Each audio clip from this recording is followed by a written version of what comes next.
I'm Bahram Armun. I'm postdoctoral fellow under supervision of Dr. Marie-José Fleury at McGill University. I'm going to talk about profile of high emergency department user with mental disorder. As you know, high emergency department user usually defined as those making 3 or 4 visits per year.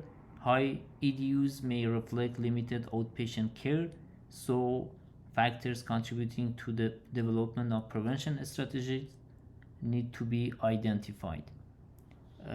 This study aimed to identify profile of high emergency department users among more than 5,000 patients with mental disorder based on their pattern of EDUs and clinical characteristics, identifying socio-demographic and service use correlates linked to high EDUs profiles, and assess mortality risk in 12 months follow-up period controlling for sex and age.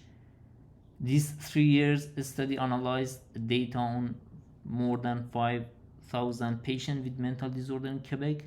Our data sources were RAMQ, Medico, and BDCU. Our study variables were EDUs variable, socio-demographic variables, service use variable, and death risk per profile. We used latent class analysis for patient profile, bivariate analysis for patient correlate over 2 years, and survival analysis for a risk of death within 12 months follow-up. We also identified 3 profile of high EDUs in this study. Profile 1, 3-year recurrent very high ED users, 10 or more ED visit per year. Profile 2, 2-year recurrent high EDUs, and profile 3, 1-year high EDUs.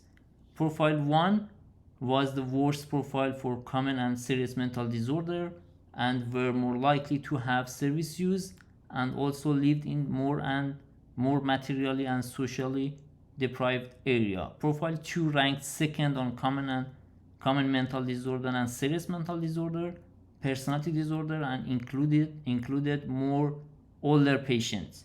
Profile 3 had the lowest rate of common mental disorder and serious mental disorder and were without a usual physician provider and lowest risk of death.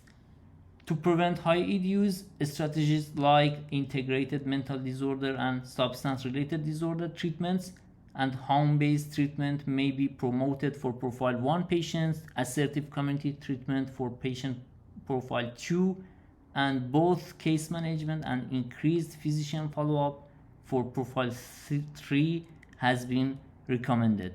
Thank you for your attention, and bye.